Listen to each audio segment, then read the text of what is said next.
What Fox Television told us was that we were just the people to be the investigators. Do any stories you want, ask tough questions, and get answers. So we thought, this is great, this is a dream job, fantastic. The very first thing they had us do was not to research stories, but to shoot this promo, which was The Investigators. Uncovering the truth, getting results, protecting you.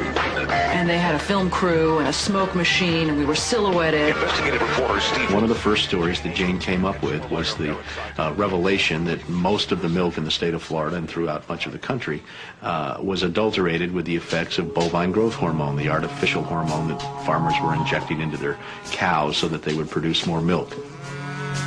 With Monsanto, I didn't realize how effectively a corporation could work to get something on the marketplace.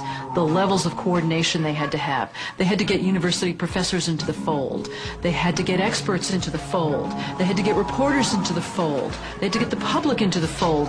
And of course the FDA, let's not leave them out. They had to get the federal regulators convinced that this was a fine and safe product to get it onto the marketplace. And they did that. They did that very, very well. It's a great time to be a high-producing cow. Posilac One Step, bovine somatotropin by Monsanto. The federal government basically rubber-stamped it before they put it on the marketplace. The longest test they did for human toxicity was 90 days on 30 rats. Posilac is the single most tested new product in history and is now available to you specifically so you can increase your profit potential. And then either Monsanto misreported the results to the FDA, or the FDA didn't bother to look in depth at Monsanto's own studies. The scientists within Health Canada looked very carefully at bovine growth hormone and came to very different conclusions than the Food and Drug Administration in the U.S. did. Monsanto's engineered growth hormone did not comply with safety requirements. It could be absorbed by the body and therefore did have implications for human health. Mysteriously, that conclusion was deleted from the final published version of their report. They knew there were problems. They saw serious potential human health problems, and they stood up in Canada and said, we're not going to approve this because we don't believe it's safe. We have been pressured and coerced to pass drugs of questionable safety, including the RBST. I personally was very concerned that there's a very serious problem of secrecy, conspiracy, and things of that nature, and something needs to be done. The FDA was then on the hot seat. They had to come up with an answer. They didn't come up with a good one. And they never took the opportunity then. I mean, what would they do? Pull it off the market and say, we need to now do the job that we didn't do the first time? They didn't do that. We wrote the story. We had it ready a week beforehand. They had bought ads. Farmers in the milk industry say it's safe, but studies suggest a link to cancer. Don't miss this special report from the investigators. That Friday night before the Monday this series was to begin, the fax machine spit out a letter from this very high-priced lawyer in New York that Monsanto had hired. It contained a lot of things that were just off-the-wall false, just demonstrably false. But if you didn't know the story and you didn't know how we had gone about producing it, would have scared you as a broadcaster, as a manager. And they decided that they would pull the story and they would just check it one more time. But the bottom line was that there was no factual errors in that story. Both sides had been heard from. Both sides had had an opportunity to speak. 1 week later, Monsanto sent the second letter. And this was even more strongly worded. And it said there will be dire consequences for Fox News if the story airs in Florida. And this time they freaked.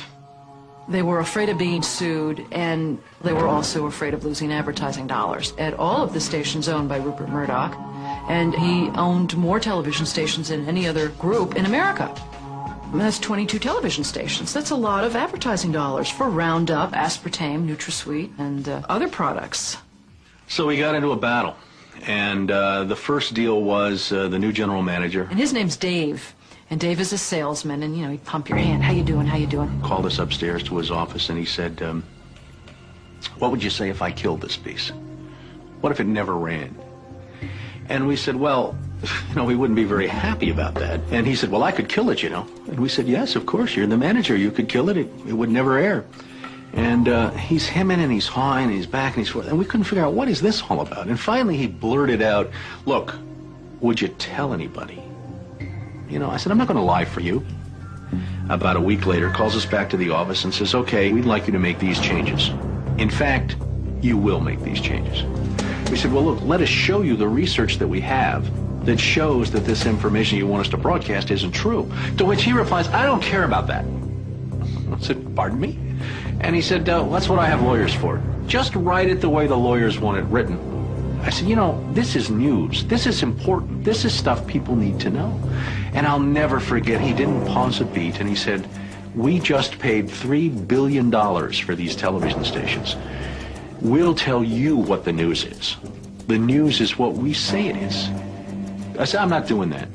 And he said, well, he said, if you refuse to present this story the way we think it should be presented, you'll be fired for insubordination.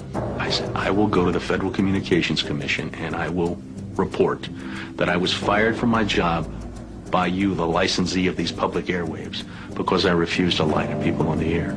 And it's thank you very much. You'll hear from us right away. Well, 24 hours came and went and we didn't hear a thing. And about a week later, he calls us back, and now we've changed strategies. How about if we pay you some money and you just go away? And I said, how much money? Because, you know, when somebody offers to bribe you like that, I always want to know if it might be worth it. He was going to offer us the rest of our year's salary if we agreed not to talk about what Monsanto had done, to not talk about the Fox corporate response in suppressing the story, and to not talk about the story. Not talk about BGH, again, anywhere. Not take the story to another news organization. Just zip up. I said, you mean if I want to go to my daughter's PTA meetings and explain what's in the school milk at the school lunch program? I can't. No. You can never speak about this anywhere. And Steve says, okay, write it up. And I'm like, write it up? What are you talking about? Write it up. And I didn't say anything. And Dave, he wrote it up. And he FedExed it to us a couple days later. And he said, are you going to sign? And we said, nah, Dave, we're not going to sign that. And he said, well, send it back, okay? I said, no, Dave, we're not going to send that back. It was, okay, we can't buy you out. We can't shut you up. Let's get the story on the air in a way that we can all agree it will go on the air. And we started rewriting and editing with their lawyers. Well, during this 8-month re-review process, I say jokingly, they did things like, for example, they wanted to take out the word cancer. You don't have to identify what the potential problem is. Just say human health implications. Any criticism of Monsanto or its product, they either removed it or minimized it. And it was very, very clear, I would say, almost every edit they made to the piece, that was the aim. And we changed this and this and this, and then that wasn't good enough. Okay, now change this and this and this. Now change this and this. Version after version after version, 83 times. 83 times is unheard of. It doesn't happen. You shouldn't have to rewrite something 83 times. Obviously, they didn't want to put the thing on the air, and they were trying to drive us crazy and get us to quit or wait until the first window in our contract so that they could fire us. They, in effect, announced that they were going to fire us for no cause. Well, this was a little much.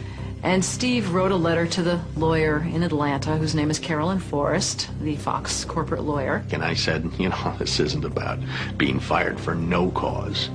You're firing us because we refused to put on the air something that we knew and demonstrated to be false and misleading. That's what this is about.